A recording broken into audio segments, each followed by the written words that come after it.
Hindi niyo ba naiisip na hangga't nakakalabas pa tayo para maglakad-lakad at mamalengke araw-araw, masasabi na nating malusog at malakas ang ating katawan, lalo na kapag walang nakakatakot na araw up sa ating mga resulta ng medical check-up. Pakiramdam natin ay napakalayo pa sa atin ng mga nakamamatay na salita tulad ng atake sa puso, stroke at blood clot. Hayaan ninyong ikwento ko sa inyo ang isang tunay na kaso. Sa aming barangay, si Mang Lito, 65 taong gulang, ay palaging kilala sa kanyang magandang kalusugan. Araw-araw tuwing umaga, makikita siya sa parke na masayang nakikipagkwentuhan, naglalakad-lakad at nagtatay chi kasama ang kanyang mga kaibigan. Malakas ang kanyang boses at mamula-mula ang kanyang kutis. Ngunit walang sino man ang nag-akala isang araw ilang sandali matapos mananghalian napansin ng kanyang pamilya na hindi na maigalaw ni Mang Lito ang kalahati ng kanyang katawan, tumabingi ang kanyang bibig at hindi na siya makapagsalita ng malinaw.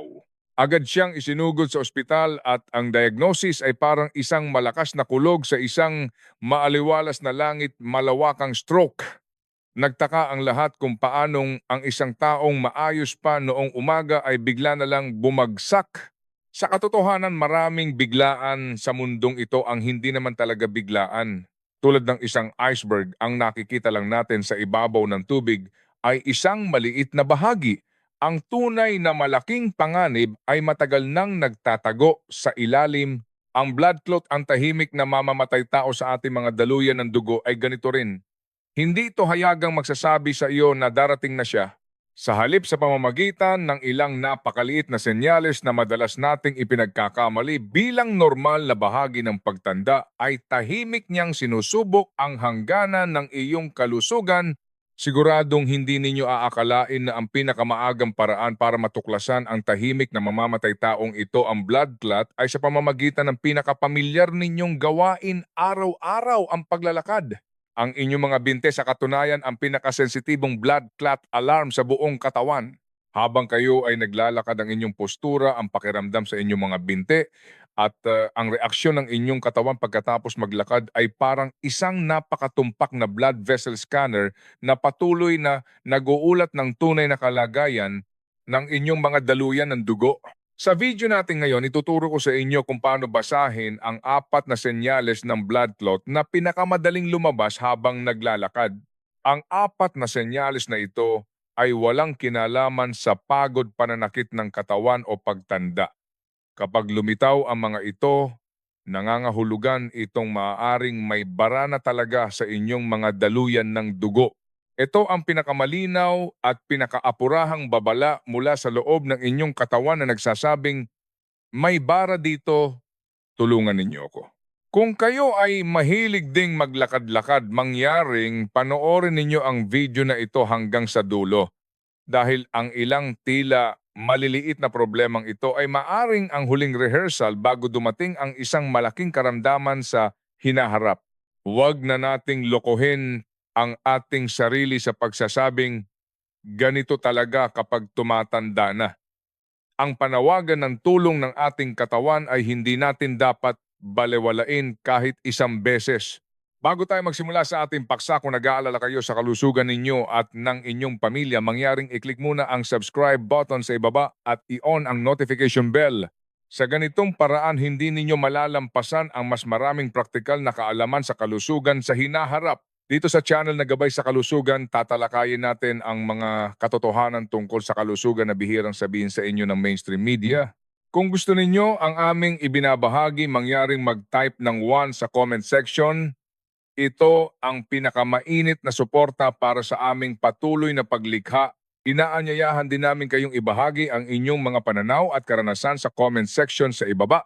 Sige, simulan na natin ang ating paksa ngayon, ang 4 na senyales ng blood clot na maaring lumitaw habang naglalakad. Senyales peso ko 1, pagkatapos maglakad, laging namamaga ang isang binte. Ito ang senyales na pinakamadalas baliwalain. Naranasan niyo na ba to? Hindi naman kalayuan ang nilakad ninyo ngayon, parehong ruta at parehong oras lang, tulad ng dati. Pero pag uwi ninyo, pagtanggal ng sapatos at medyas, ang inyong bukong-bukong o binte ay bigla na lang namamaga.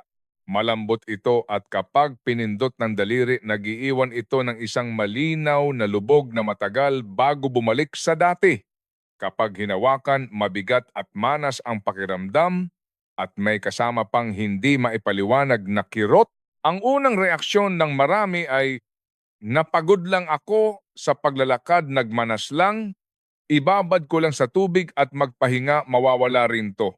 Kung ganito rin ang iniisip ninyo, malaking pagkakamali iyan. Si Aling Laura na kalalampas lang ng 60 taong gulang ngayong taon ay may historya ng high blood pressure pero kontrolado naman niya to. Ang paborito niyang libangan ay ang 40 minutong paglalakad sa parke tuwing hapon, ulan man o araw. Ngunit nitong huling buwan, napansin niya na ang kanyang kaliwang bukong-bukong ay laging namamaga na parang siopaw. Pagkatapos niyang maglakad at sumisikip na rin ang kanyang sapatos, naisip niya, siguro dahil tumatanda na ako, humihina na ang mga binti ko kaya hindi niya ito pinansin. Hanggang sa isang beses, hindi lang pamamaga ang naramdaman niya kundi isang matinding panunumpit na sakit. Doon na siya dinala ng kanyang mga anak sa ospital. Ang resulta ng vascular ultrasound ay nagpakita na mayroon siyang deep vein thrombosis DVT sa ibabang bahagi ng katawan, barado ang ugat sa kanyang kaliwang binti. Buti na lang at maaga siyang nagpatingin. Kung sakaling natanggal ang blood clot at napunta sa kanyang baga, ito ay magiging isang nakamamatay na pulmonary embolism. Ano ba ang prinsipyo sa likod nito? Sa totoo lang, napakadaling intindihin, no? Isipin ninyo na ang mga ugat vein sa ating binte ay isang one-way street na responsable sa pagbabalik ng dugo sa puso. Kapag may nabuong harang sa daang ito na tinatawag na blood clot, nababarahan ang daan pauwi ng dugo. Dahil hindi makabalik, napipilitan itong maipon sa isang lugar. Ang maraming likido ay tatagas mula sa daluyan ng dugo papunta sa mga tissue kaya natural na mamamaga ang inyong binte. At habang tayo ay naglalakad, bumibilis ang tibok ng ating puso at ang sirkulasyon ng dugo. Ito ay parang pagdarapik at mas mabilis at mas halata ang pamamaga. Kaya't mangyaring paghambingin ninyo ng maigi ang pamamaga dahil sa blood clot ay may 4 na pangunahing pagkakaiba sa ordinaryong pamamaga dahil sa pagod. Una, kadalasan itong nangyayari sa isang panig lang, unilateral. Ang pamamaga dahil sa blood clot ay karaniwang sa isang binti lang nangyayari. Bihirang-bihira na sabay na mamaga ang dalawang binti ng eksaktong pareho.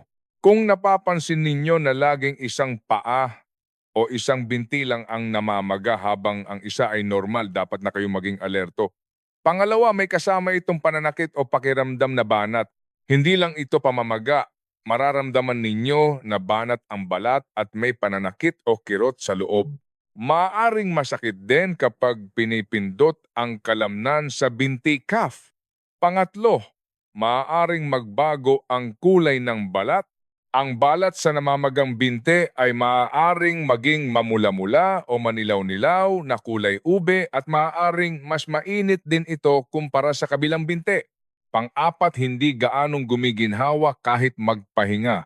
Ang ordinaryong pamamaga dahil sa pagod ay karaniwang nawawala kinabukasan pagkatapos itaas ang binte at magpahinga, magdamag.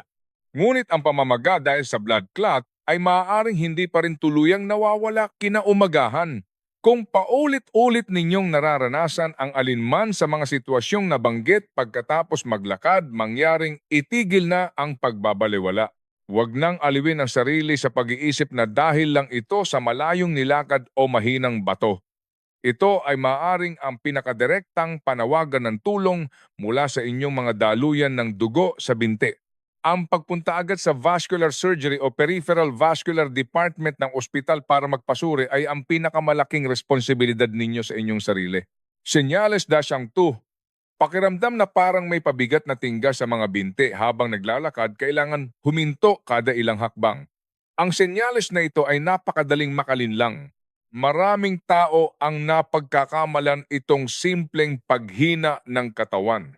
Si Mang Leo, 65 taong gulang, ay isang aktibong empleyado bago magretiro at palaging malakas ang pangangatawan.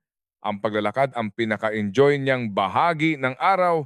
Hindi kumpleto ang araw niya kung hindi siya makakalakad ng 5 hanggang 6,000 hakbang. Ngunit kalahating taon na ang nakalipas, napansin niyang nagiging mas tamad siya.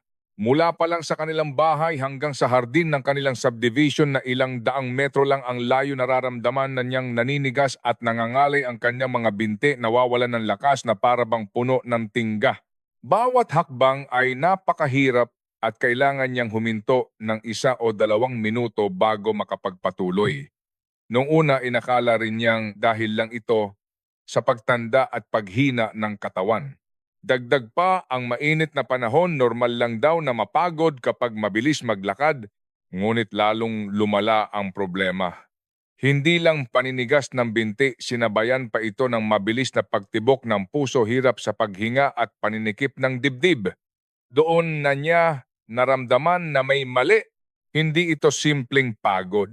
Ito ay isang abnormal na uri ng pagkapagal. Sa pag-uudyok ng kanyang pamilya, nagpunta siya sa ospital at ang resulta ay pareho nabubuo ang deep vein thrombosis sa kanyang binti. Ang ating mga kalamnan sa binti ay parang isang makina. Kapag gumagalaw, kailangan nito ng maraming dugo para magbigay ng oxygen at enerhiya. Ang malusog na daluyan ng dugo ay parang isang maluwag na expressway na walang tigil na naghahatid ng dugo. Ngunit kapag mayroong roadblock na blood clot sa daluyan ng dugo, ang expressway ay nagiging isang masikip na daan sa baryo. Kapag nagsimula kayong maglakad, sumisigaw ang inyong mga kalamnan sa binti, "Kailangan ko ng mas maraming dugo." Ngunit dahil sa bara, kulang na kulang ang supply. Dahil sa kakulangan ng dugo at oxygen, natural na magrereklamo ang mga kalamnan sa pamamagitan ng pangangalay, pamamanhid at pananakit na pumipilit sa inyong huminto. Kapag huminto kayo para magpahinga, nababawasan ang pangangailangan ng kalamnan sa dugo, kaya ang kaunting supply ay nagiging sapat pansamantala at ang mga sintomas ay nawawala rin pansamantala.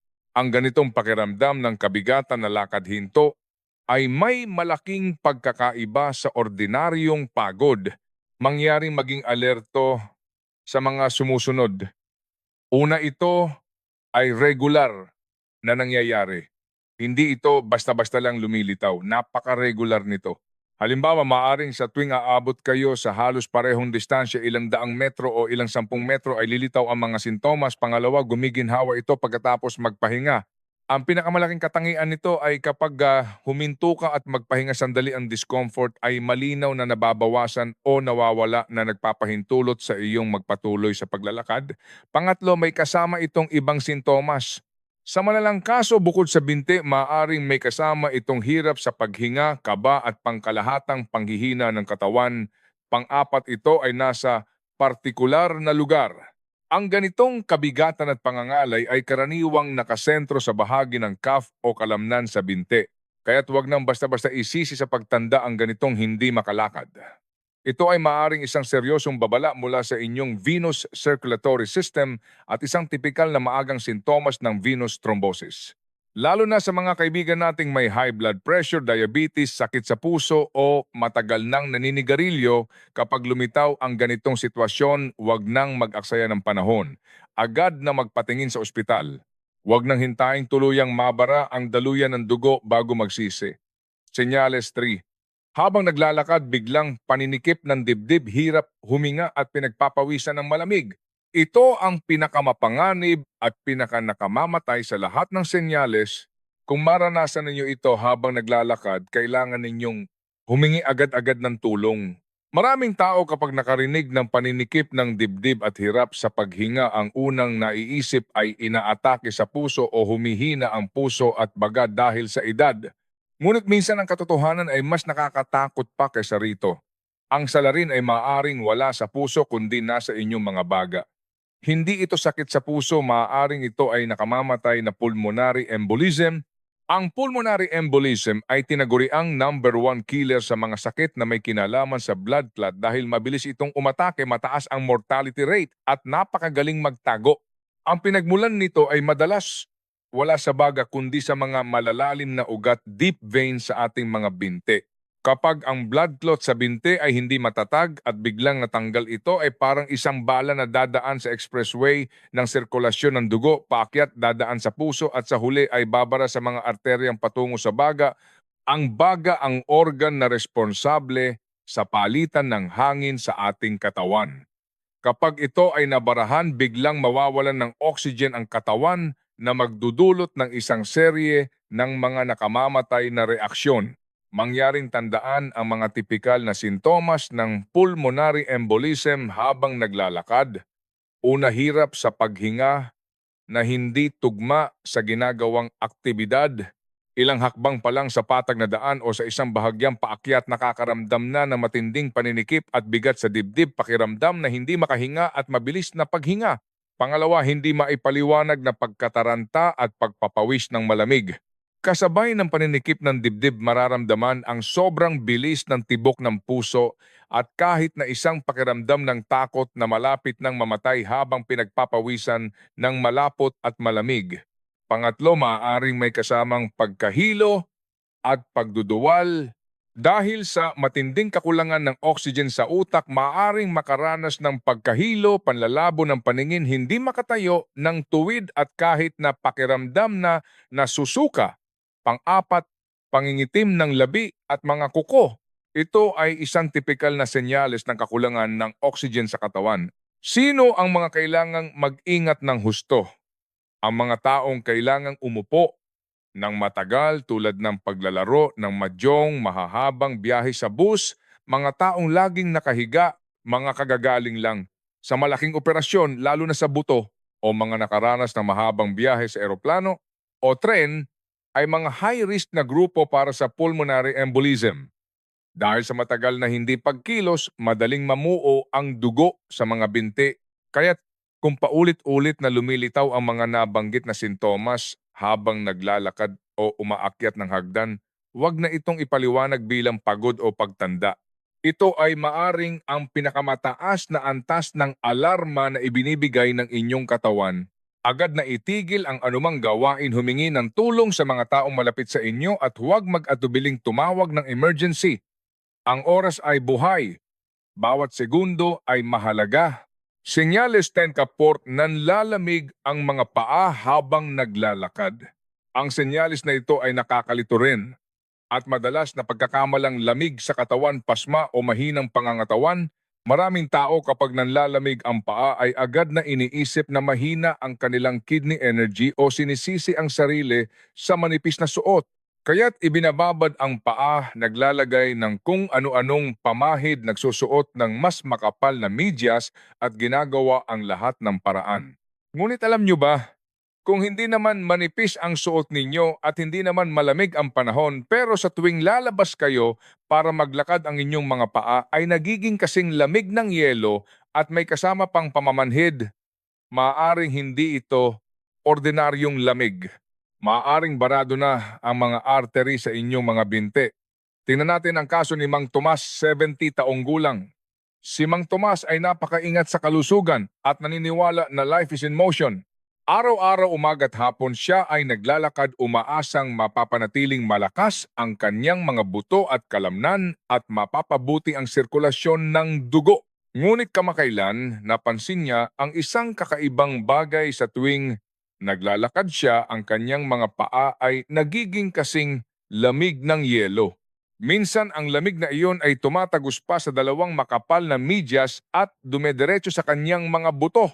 Inakala niyang bumalik lang ang kanyang dating lamig sa katawan, kaya't sinubukan niya ang iba't ibang pamahid na pampainit, ngunit walang epekto.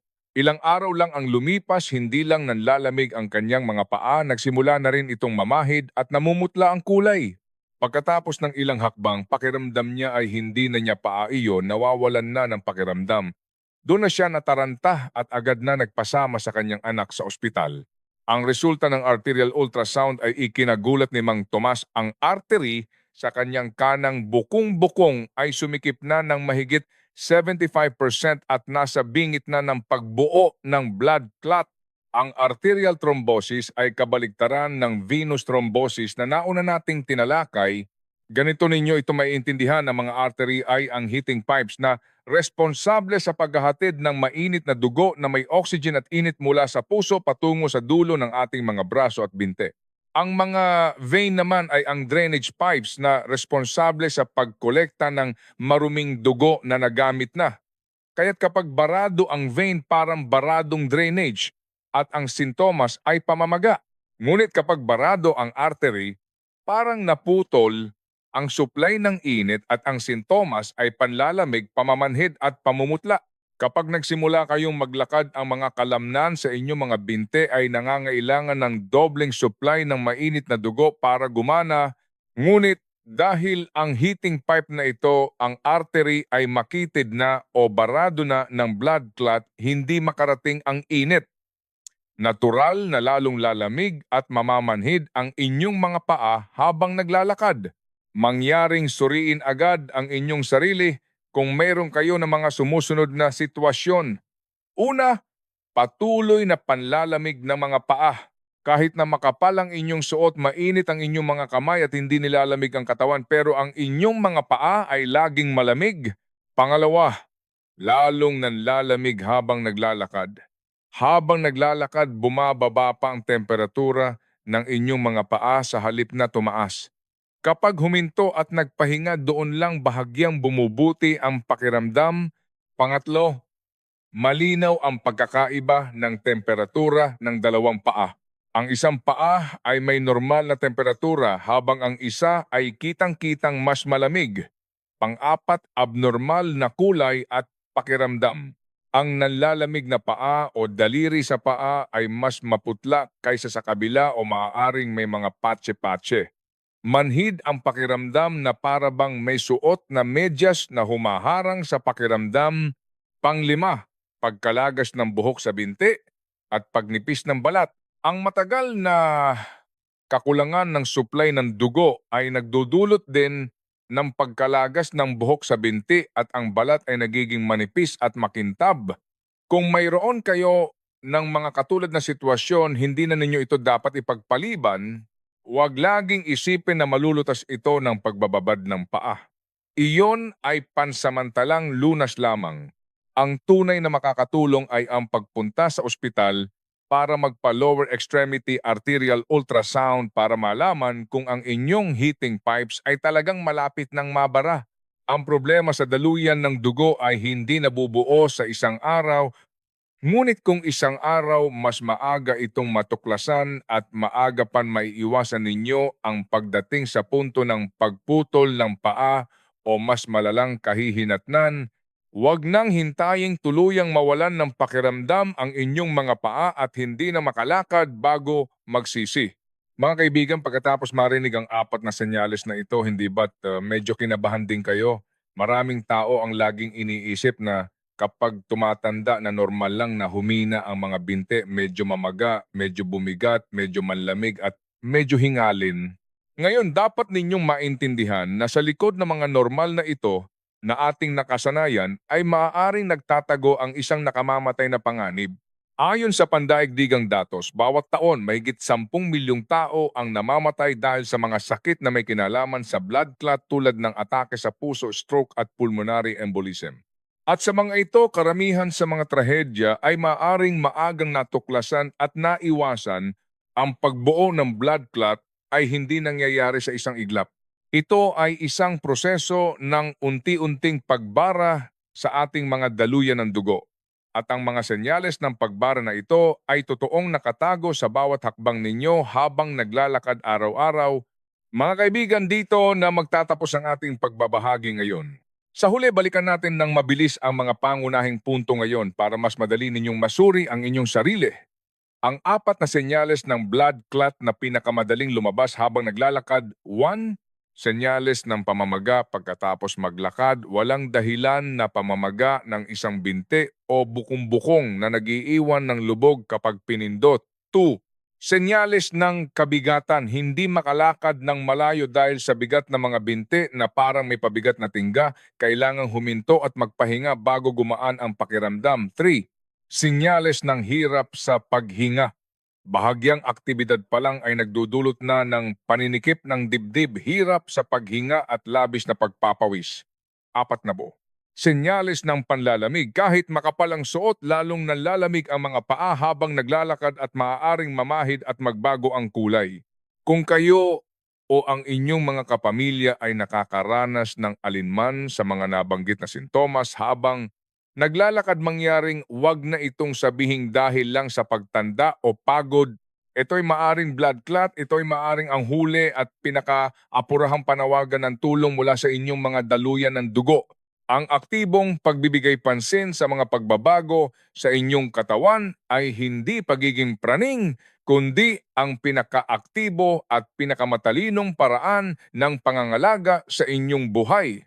Sana ay magkaroon tayong lahat ng malusog na mga binte upang makalakad sa isang mahabang landas ng buhay. Sana ang ating ibinahagi ngayon ay makapagbigay ng tunay na tulong sa kalusugan ninyo at ng inyong pamilya. Kung sa tingin ninyo ay may natutunan kayo mangyaring, i-like, mag-subscribe at ibahagi ito sa mga taong mahalaga sa inyo. Sama-sama nating ipalaganap ang kaalaman para sa kalusugan. Magkita-kita tayo sa susunod na video.